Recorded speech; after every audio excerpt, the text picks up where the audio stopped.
நமது உறவு முறைகள் பற்றி மிகவும் சிந்திக்க வேண்டிய அருமையான பதிவு.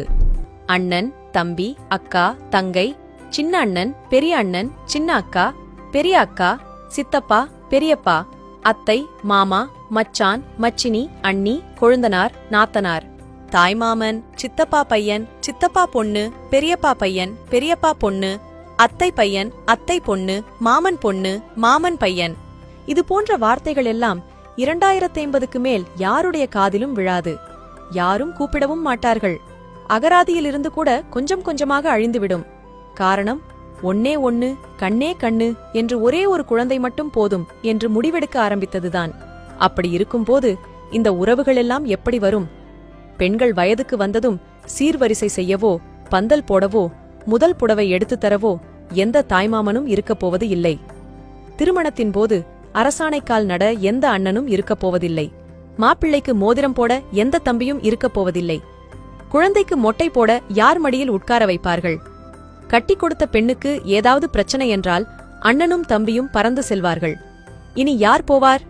ஒவ்வொரு பெண்ணும் சொந்த பந்தம் ஏதுமின்றி ஆறுதலுக்கு ஆளின்றி தவிக்கப் போகிறார்கள். ஒவ்வொரு ஆணும் தன் கஷ்ட நஷ்டங்களில் பங்கு கொள்ள அண்ணன் தம்பி யாருமின்றி அவதிப்படப் போகிறார்கள். அப்பா அம்மாவை தவிர எந்த உறவுகளும் இருக்கப் போவதில்லை.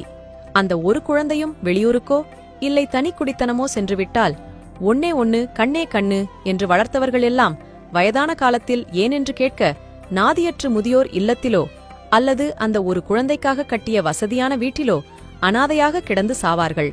உறவுகளின் உன்னத மதிப்பை உணராமல் பொருளாதார முன்னேற்றத்தை மட்டுமே குறிக்கோளாக கொண்டு ஒரு குழந்தைக்கு மேல் வேண்டாம் என சோம்பேறித்தனப்பட்டு எந்திர வாழ்க்கை வாழ்ந்து கொண்டிருக்கும் அத்தனை பேருக்கும் இதே நிலைதான். உடல்நிலை சரியில்லாமல் ஆஸ்பிட்டலில் சேர்க்கப்பட்டால் ஓடோடி வந்து பார்க்க உறவுகள் வேண்டாமா? சின்ன சின்ன விஷயங்களுக்கெல்லாம் எனக்கு உனக்கு என்று சண்டை போடும் அதே குழந்தைகள்தான் வயதான காலத்தில் அப்பா அம்மாவுக்கு ஏதாவது ஒன்று என்றால் நான், நீ என்று ஓடி வருவார்கள். கணவன், குடும்பம், குழந்தை என்று உயிரை விட்ட பெண்கள் கூட பெற்றோருக்கு ஒன்று என்றால் அத்தனையும் தூக்கி எறிந்துவிட்டு முதலில் வந்து நிற்பார்கள். ஒரே ஒரு முறை உங்கள் கடைசி காலத்தை நினைத்து பாருங்கள். பணமில்லாத ஒருவனை அனாதை என்று யாரும் சொல்வதில்லை. ஆனால் உறவுகள் இல்லாத ஒருவன் எத்தனை கோடி வைத்திருந்தாலும் அனாதைதான் என்பதை மறந்துவிடக்கூடாது. கார், பங்களா, வசதி வாய்ப்புகளுடன் ஒன்னே ஒன்னு, கண்ணே கண்ணு என்ற பெயரில் உறவுகளற்ற ஒரு அனாதையை வளர்ப்பதற்கும் வயதான காலத்தில் நாதியற்று சாவதற்குமா இவ்வளவு பாடுபட்டு ஓடி ஓடி சம்பாதிக்கிறீர்கள்? சிந்தியுங்கள் மக்களே. ஆணோ பெண்ணோ குறைந்தது 2 குழந்தையாவது பெற்றுக்கொள்ளுங்கள். அனைவருக்கும் பகிருங்கள். இதுபோல பயனுள்ள பதிவுகளுக்கு ஜே ஹெல்த் பக்கத்தை ஃபாலோ செய்யுங்கள். நன்றி.